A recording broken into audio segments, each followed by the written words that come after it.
نحمده ونصلي على رسوله الكريم اما بعد فاعوذ بالله من الشيطان الرجيم بسم الله الرحمن الرحيم رب اشرح لي صدري ويسر لي امري واحلل عقدة من لساني يفقهوا قولي۔ السلام علیکم ورحمۃ اللہ وبرکاتہ۔ ناظرین، آج ہم پروگرام دعا کیجئے کے ساتھ آپ کی خدمت میں حاضر ہیں اور ہم انشاءاللہ رزق کی کشادگی کے بارے میں دعاؤں کے متعلق بات کریں گے۔ حقیقت یہ ہے کہ رزق کے سارے خزانے اللہ سبحانہ وتعالیٰ کے پاس ہیں اور اللہ سبحانہ وتعالیٰ اپنی ساری مخلوق کو رزق دے رہا ہے اور ہر طرح کا رزق دے رہا ہے، اور پھر بھی اس کے خزانوں میں کمی نہیں واقع ہوتی۔ ایک حدیث قدسی میں آتا ہے، اللہ تعالیٰ فرماتے ہیں کہ اے تمام جن و انس، اولین و آخرین، اگر تم سب کے سب ایک چٹیل میدان میں، کھلے میدان میں اکٹھے ہو جاؤ اور پھر سب اپنی حاجات مجھ سے مانگو، اپنی ضروریات مجھ سے طلب کرو اور میں تم سب کو وہ عطا کروں جو تمہیں چاہیے، تو بھی میرے خزانوں میں اتنی کمی بھی واقع نہیں ہوتی جتنی سوئی کو سمندر میں ڈالنے سے واقع ہوتی ہے۔ لیکن بات یہ ہے کہ انسان جب اللہ سے مانگے تو پورے یقین کے ساتھ مانگے،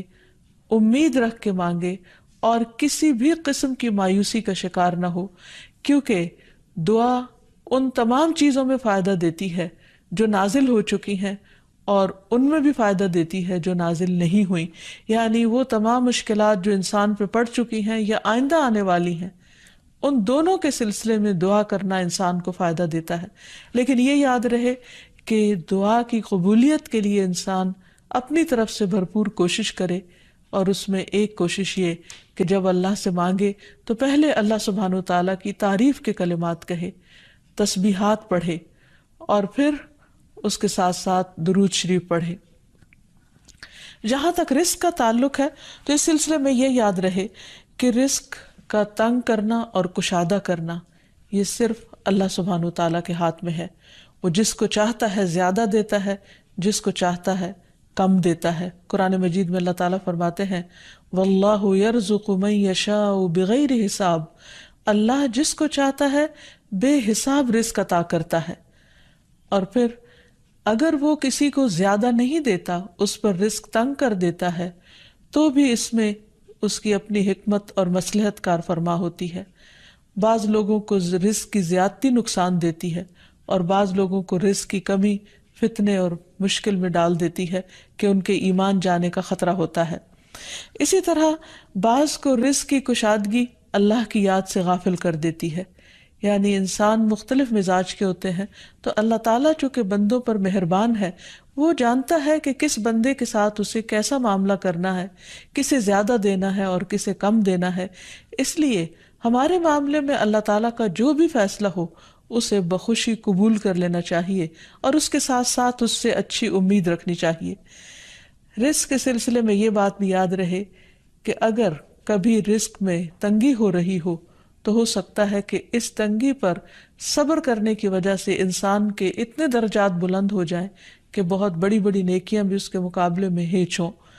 پھر اسی طرح بعض اوقات انسان کے لیے ناشکری رزق کی تنگی کا ذریعہ بن جاتی ہے، تو اس سے بھی انسان کو پرہیز کرنا چاہیے۔ خواہ انسان کے پاس تھوڑا ہی ہو تو بھی اس پر اللہ تعالیٰ کا شکر ادا کرنا چاہیے، کیونکہ اللہ تعالیٰ کا وعدہ ہے لَإِن شَكَرْتُمْ لَأَزِيدَنَّكُمْ، اگر تم شکر ادا کرو گے تو میں تمہیں اور زیادہ عطا کروں گا۔ کیونکہ ہر انسان جس کے پاس جتنا بھی ہے وہ عموماً کمی کا رونا روتا رہتا ہے۔ اسی لیے ہمیں یہ سکھایا گیا ہے کہ رزق کے معاملے میں ہم یعنی دنیاوی معاملات میں اپنے سے نیچے والوں کو دیکھیں کہ ان کے پاس کیا ہے، تو انسان کے پاس جو کچھ بھی ہو انسان اس پر راضی ہو سکتا ہے، مطمئن ہو سکتا ہے، خوش ہو سکتا ہے اور اللہ تعالیٰ کا شکر گزار ہو سکتا ہے۔ اور یہ ہمیشہ یاد رکھے کہ اصل میں الرزاق تو اللہ تعالیٰ ہی ہے۔ اس لیے جب بھی رزق کے معاملے میں کسی بھی قسم کی کوئی مشکل ہو، اونچ نیچ ہو، تو فوراً اللہ تعالیٰ کی طرف انسان رجوع کرے اور اللہ تعالیٰ سے خوب خوب دعائیں کرے، کیونکہ وہ دعاؤں کا سننے والا ہے، قریب مجیب ہے، بہت قریب ہے اور ہر بات کا جواب دیتا ہے۔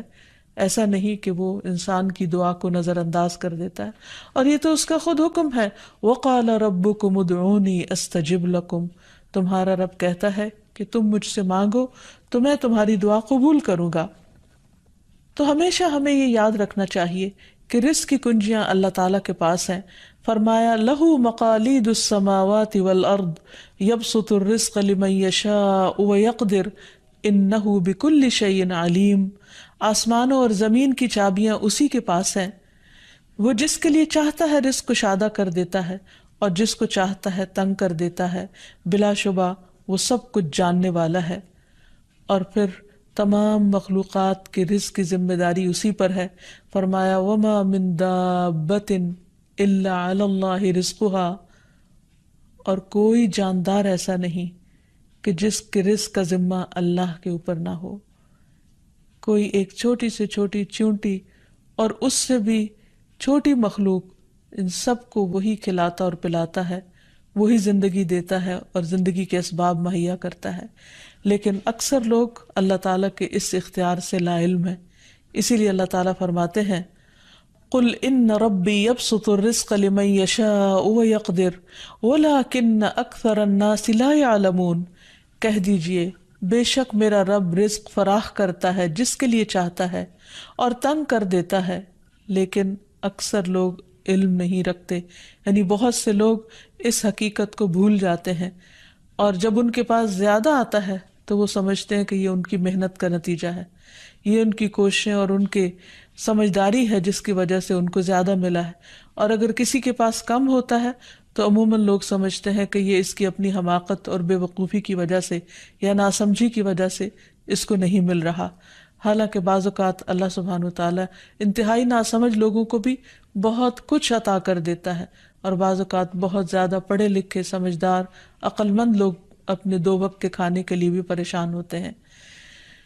حقیقت یہ ہے کہ اللہ سبحانہ وتعالیٰ جسے چاہے خوب نوازے،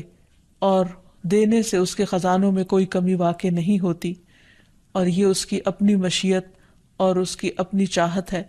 وہ چاہے تو اپنے نافرمانوں کو بہت کچھ دے دے۔ ہم دیکھتے ہیں کہ دنیا میں بہت سے لوگ اس کی ذات کا بھی انکار کرتے ہیں، اس کے آگے سجدہ بھی نہیں کرتے، اس کی راہ میں کچھ صدقہ خیرات بھی نہیں کرتے، لیکن اس کے باوجود ان پر رزق برستا ہی چلا جاتا ہے، کیونکہ اللہ سبحانہ وتعالیٰ ان کو ڈھیل دیتا ہے۔ پھر اسی طرح اللہ تعالیٰ نے ہر ایک کا چونکہ رزق مقرر کر رکھا ہے، تو جن کے حصے میں زیادہ دیا یا زیادہ رکھا ہے، وہ ایسا نہیں کہ ضروری طور پر ان کی کسی نیکی کی وجہ سے ہی ہو، وہ اللہ تعالیٰ کی تقسیم کی بنا پر ہے، اللہ تعالیٰ کا اپنا فیصلہ ہے جو اس کی حکمت پر مبنی ہے، جسے انسان نہیں جانتے، کیونکہ اللہ تعالیٰ نے ہر انسان کا رزق مقرر کر رکھا ہے، اور جو انسان کے مقدر میں ہوتا ہے وہ اس کو مل کر رہتا ہے۔ اسی لیے جابر بن عبداللہ کہتے ہیں کہ اللہ کے رسول صلی اللہ علیہ وسلم نے فرمایا اگر ابن آدم اپنے رزق سے اسی طرح بھاگے جس طرح موت سے بھاگتا ہے تو بھی رزق اسے اسی طرح پالے گا جس طرح اسے موت پا لیتی ہے، یعنی اس کا رزق اس تک پہنچ کر رہے گا۔ اس سلسلے میں ایک بہت اہم بات یاد رکھنے کی ہے کہ انسان رزق کے معاملے میں ہمیشہ اللہ تعالیٰ کی طرف رجوع کرے، اور کسی بھی پریشانی کی صورت میں غیر اللہ کی طرف رجوع نہ کرے، یعنی اپنے دکھ، تکلیف، پریشانی، اس کا داستان، اس کے بپتا صرف اللہ تعالیٰ کو سنائے، اسی سے دعائیں مانگے، اور یہ مت سمجھے کہ اللہ تعالیٰ نہیں سنتا تو وہ کسی اور کے در پر جا کر اپنی مشکل بیان کر کے اسے مشکل کشا سمجھتے ہوئے اس سے اپنی حاجات پوری کروا سکتا ہے۔ قرآن مجید میں اللہ تعالیٰ فرماتے ہیں وَاللَّهُ جَعَلَ لَكُم مِّنْ أَنفُسِكُمْ أَزْوَاجًا وَجَعَلَ لَكُم مِّنْ أَزْوَاجِكُمْ بَنِينَ وَحَفَدًا وَرَزَقَكُم مِّنَ الطَّيِّبَاتِ أَفَبِالْبَاطِلِ يُؤْمِنُونَ وَبِنِعْمَةِ اللَّهِ هُمْ يَكْفُرُونَ وَيَعْبُدُونَ مِن دُونِ اللَّهِ مَا لَا يَمْلِكُ لَهُمْ رِزْقًا مِّنَ السَّمَاوَاتِ وَالْأَرْضِ شَيْئًا وَلَا يَسْتَطِيعُونَ، اور اللہ نے تمہارے لیے خود تم ہی سے بیویاں بنائیں، اور تمہارے لیے تمہاری بیویوں سے بیٹے اور پوتے بنائے، اور تمہیں پاکیزہ چیزوں سے رزق دیا، تو کیا وہ باطل کو مانتے ہیں اور اللہ کی نعمت کا انکار کرتے ہیں؟ اور وہ اللہ کے سوا ان کی عبادت کرتے ہیں جو نہ انہیں آسمانوں اور زمین سے کچھ بھی رزق دینے کے مالک ہیں اور نہ وہ طاقت رکھتے ہیں۔ تو اس آیت سے واضح طور پر پتہ چلتا ہے کہ اللہ کے رزق کے خزانے صرف ان کا مالک اللہ ہی ہے، اس کے علاوہ کوئی نہیں۔ اگر اللہ تعالیٰ کسی کو رزق نہ دے تو کوئی اور کچھ بھی نہیں دے سکتا، کیونکہ اللہ تعالیٰ نے ملکیت کے یہ سارے اختیارات اپنے پاس رکھے ہوئے ہیں، کسی اور کو نہیں دیے۔ جیسا کہ ایک اور آیت میں آتا ہے کہ انسان کو اللہ ہی کے ہاں رزق تلاش کرنا چاہیے۔ فرمایا انما تعبدون من دون اللہ اوثانا وتخلقون افکا ان الذین تعبدون من دون اللہ لا یملکون لکم رزقا فابتغوا عند اللہ الرزق واعبدوہ واشکروا لہ الیہ ترجعون۔ تم اللہ کے سوا چند بتوں ہی کی تو عبادت کرتے ہو اور تم سراسر جھوٹ گھڑتے ہو۔ بلا شبہ اللہ کے سوا جن کی تم عبادت کرتے ہو تمہارے لیے کسی رزق کے مالک نہیں، سو تم اللہ کے ہاں ہی رزق تلاش کرو اور اسی کی عبادت کرو اور اس کا شکر کرو، اسی کی طرف تم لوٹائے جاؤ گے۔ یعنی اسی نے تمہیں پیدا کیا، وہی تمہیں رزق دیتا ہے، اسی کی طرف تمہاری واپسی ہے۔ اس لیے تم نہ اللہ کے سوا کسی اور کی عبادت کرو اور نہ ہی اس کے آگے ہاتھ پھیلاؤ اور نہ اس سے توقع رکھو کہ وہ تمہیں کچھ دے گا، بلکہ اس کے مقابلے میں پورے یقین کے ساتھ اللہ تعالیٰ سے ہی مانگتے رہو، کیونکہ نبی صلی اللہ علیہ وسلم نے فرمایا کوئی شخص اس طرح دعا نہ کرے کہ اے اللہ اگر تو چاہے تو مجھے روزی دے، بلکہ پختگی کے ساتھ سوال کرے، پورے عزم کے ساتھ سوال کرے، کیونکہ اللہ جو چاہتا ہے کرتا ہے اور اس پر کوئی جبر کرنے والا نہیں ہے۔ اور جب بندہ اللہ سے رزق مانگتا ہے تو اللہ تعالیٰ اس کو عطا کرتا ہے۔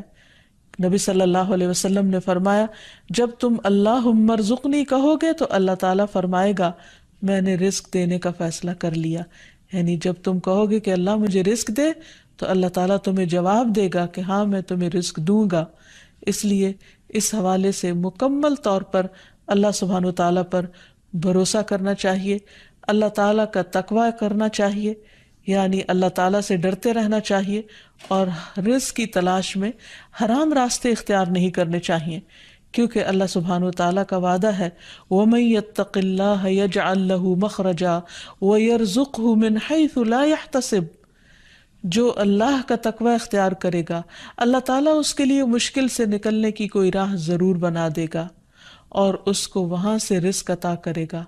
جہاں سے وہ سوچتا بھی نہیں ہوگا، یعنی اس کا وہم و گمان بھی نہیں ہوگا، اس کا خیال بھی نہیں ہوگا۔ اللہ تعالیٰ غیب سے ایسے اسباب پیدا کر دے گا جن کے بارے میں انسان نے کبھی سوچا نہ ہوگا، لیکن شرط یہ ہے کہ جب انسان کے اوپر آزمائش کا وقت ہو تو اس وقت وہ اللہ تعالیٰ سے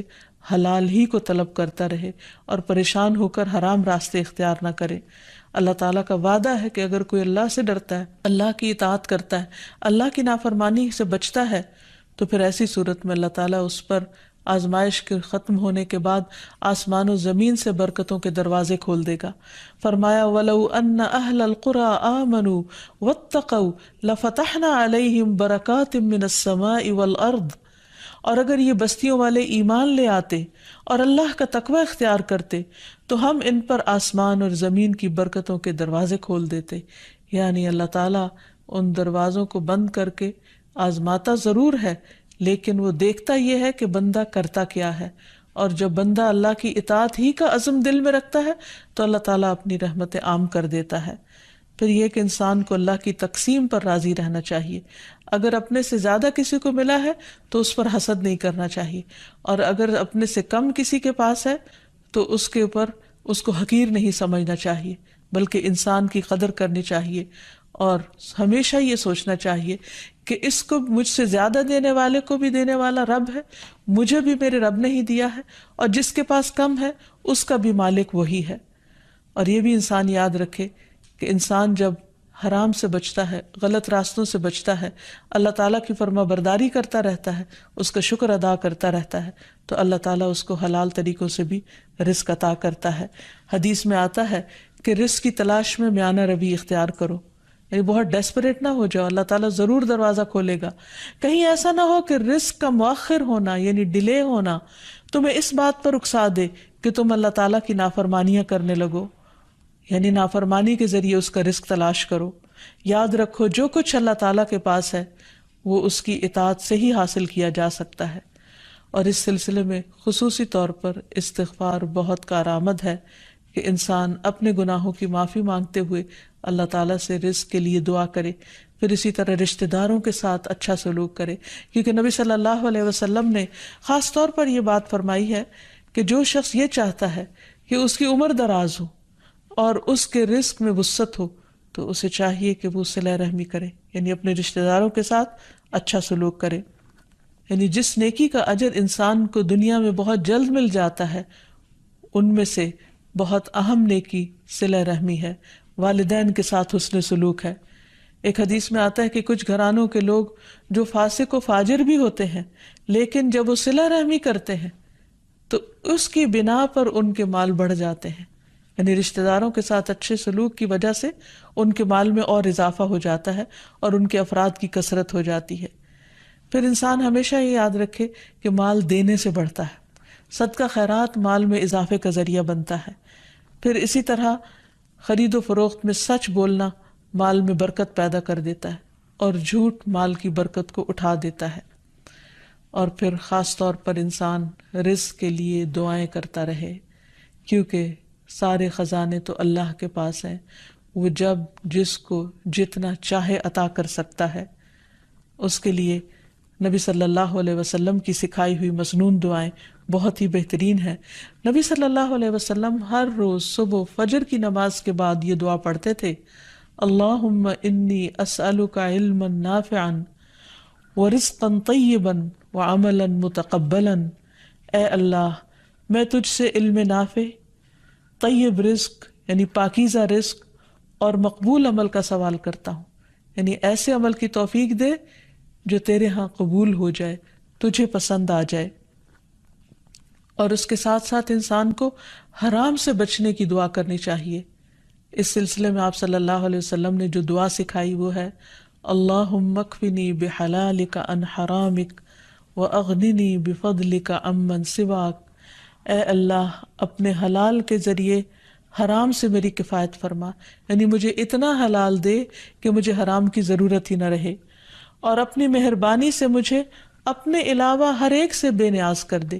یعنی مجھے انسانوں کا محتاج نہ کر، کسی اور کا محتاج نہ کر، صرف اپنے خزانوں سے عطا فرما۔ پھر اسی طرح خاص طور پر بڑھاپے کی زندگی کے لیے وسعت رزق کی دعا کرنی چاہیے، کیونکہ جب انسان بوڑھا ہو جاتا ہے تو اس کے اعضاء کمزور ہو جاتے ہیں، وہ اپنے لیے خود کچھ کمائی نہیں کر سکتا، وہ دوسروں پر ڈپینڈنٹ ہو جاتا ہے، تو اس وقت وسیع رزق کی دعا سکھائی گئی۔ فرمایا، اللہم اجعل اوسع رزقک علی عند کبر سنی وانقطاع عمری۔ اے اللہ، جب میں بوڑھا ہو جاؤں اور میری عمر ختم ہونے لگے تو میرے رزق کو وسیع کر دے۔ اور رزق کی دو بڑی قسمیں ہوتی ہیں، ایک وہ رزق جو ظاہری طور پر جسموں کی غذا بنتا ہے یا انسان کی مادی ضروریات پوری کرتا ہے، اور دوسرا روحانی رزق، اور وہ رزق جو انسان کے غم ہم کو دور کرتا ہے، یعنی لوگوں کی محبت اور توجہ، اور خاص طور پر بڑھاپے میں اولاد اور رشتہ داروں کا قریب ہونا، پاس ہونا، یہ انسان کی بنیادی ضرورتوں میں سے ہے۔ تو انسان جب خود کچھ کرنے کے قابل نہ رہے، ہاتھ پاؤں ہلانے کے قابل نہ رہے، تو عموماً وہ لوگوں پر ایک بوجھ بن جاتا ہے، اور یہ چیز انسان کے لیے بہت پریشانی کا باعث ہوتی ہے۔ انسان جب جوان ہوتا ہے، بہت کچھ کما رہا ہوتا ہے، تو سب اس کو لک فارورڈ کرتے ہیں، سب اس سے محبت کرتے ہیں، سب اس کے پیچھے جاتے ہیں، کیونکہ اس کی ذات سے لوگوں کو فائدہ پہنچتا ہے۔ لیکن بڑھاپے میں انسان اس طرح فائدہ نہیں پہنچا سکتا، تو پھر انسان کے لیے پریشانی ہوتی ہے، اور اسے تنہائی کا احساس بھی ہونے لگتا ہے، اور اس کے لیے انتہائی اذیت کے دن ہو جاتے ہیں۔ وہ اپنے حسین ماضی کو بھی یاد کرتا ہے، کامیاب زندگی کو بھی یاد کرتا ہے، اور اپنے مستقبل کو بھی دیکھتا ہے کہ موت قریب آ لگی ہے۔ تو ایسے میں یہ دعا بہت فائدہ مند ہے کہ اے اللہ، جب میں بوڑھا ہو جاؤں اور میری عمر ختم ہونے لگے تو میرے رزق کو وسیع کر دے۔ اور جب انسان کے پاس اپنی ضرورت کا ہوتا ہے بڑھاپے میں بھی، تو انسان یکسوئی کے ساتھ اللہ سبحانہ وتعالیٰ کی عبادت اور زیادہ کر سکتا ہے۔ اسی طرح اپنے لیے اور اپنی اولاد کے لیے وسیع رزق کی دعا کرنی چاہیے، جیسے ابراہیم علیہ السلام نے دعا کی تھی، ربنا انی اسکنت من ذریتی بواد غیر ذی زرع عند بیتک المحرم ربنا لیقیموا الصلاة فاجعل افئدة من الناس تہوی الیہم وارزقہم من الثمرات لعلہم یشکرون۔ اے ہمارے رب، بے شک میں نے اپنی کچھ اولاد کو اس وادی میں آباد کیا جو کسی کھیتی والی نہیں، تیری حرمت والے گھر کے پاس، اے ہمارے رب، تاکہ وہ نماز قائم کریں۔ سو کچھ لوگوں کے دل ایسے کر دے کہ ان کی طرف مائل رہیں، اور انہیں پھلوں سے رزق عطا کر تاکہ وہ شکر ادا کریں۔